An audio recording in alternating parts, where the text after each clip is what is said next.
The Louvre Heists. How the world's greatest museum was repeatedly robbed for more than 2 centuries.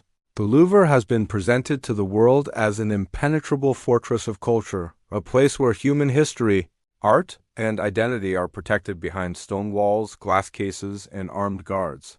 Millions of visitors walk its corridors every year believing that what they see is safe simply because it is priceless. But history tells a very different story.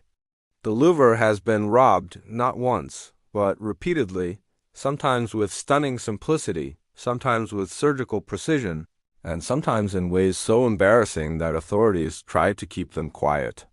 This is the full story of how the world's most famous museum was stolen from, how the thieves did it, what exactly they took, and how close authorities came to losing humanity's greatest cultural treasures forever. On the morning of August 19, 1911, the Louvre opened as it always had. Guards reported for duty. Visitors wandered the galleries. Nothing appeared out of place.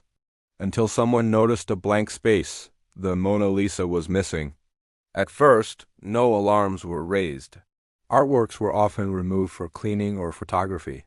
But as hours passed and no paperwork appeared, panic began to spread. The gallery was sealed. Guards were questioned. Storage rooms were searched. Nothing was found. The truth was devastating. The painting had been stolen during regular museum hours. Investigators later reconstructed the theft with disturbing clarity.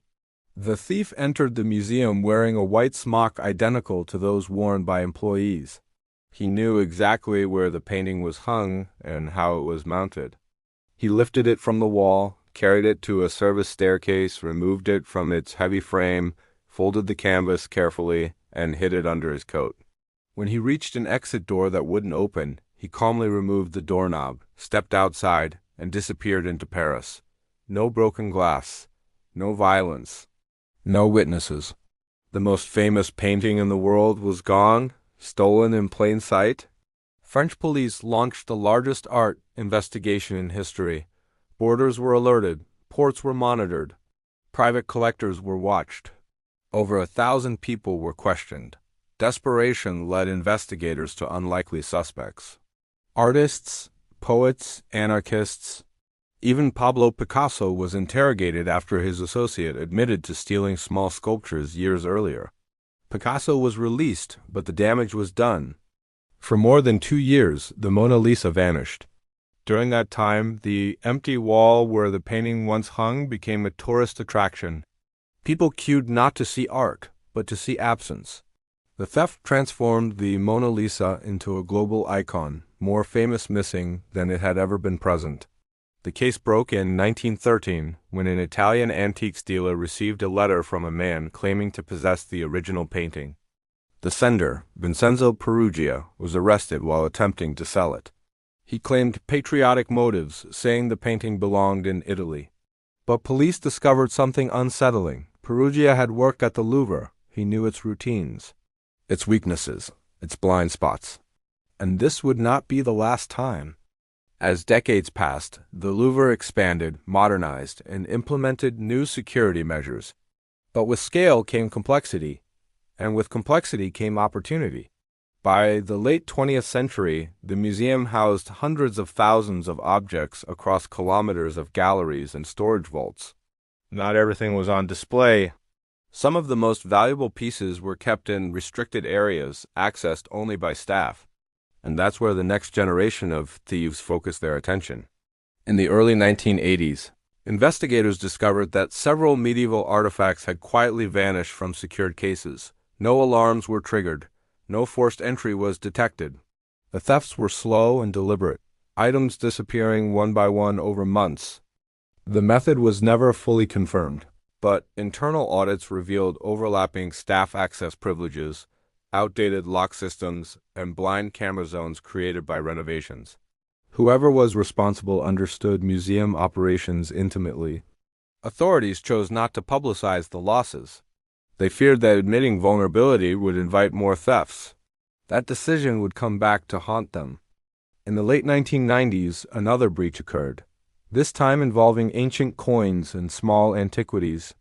The thefts were discovered only during routine inventory checks. Again, There were no signs of forced entry.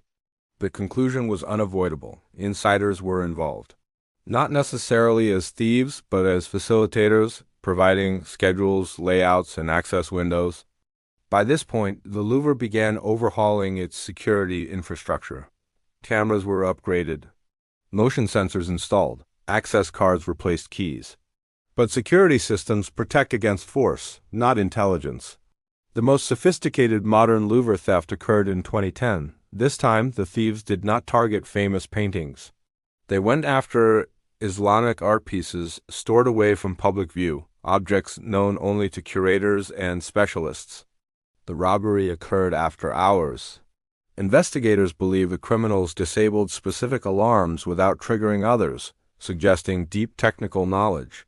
They navigated restricted corridors, avoided cameras, and selected items based on cultural and market value rather than fame.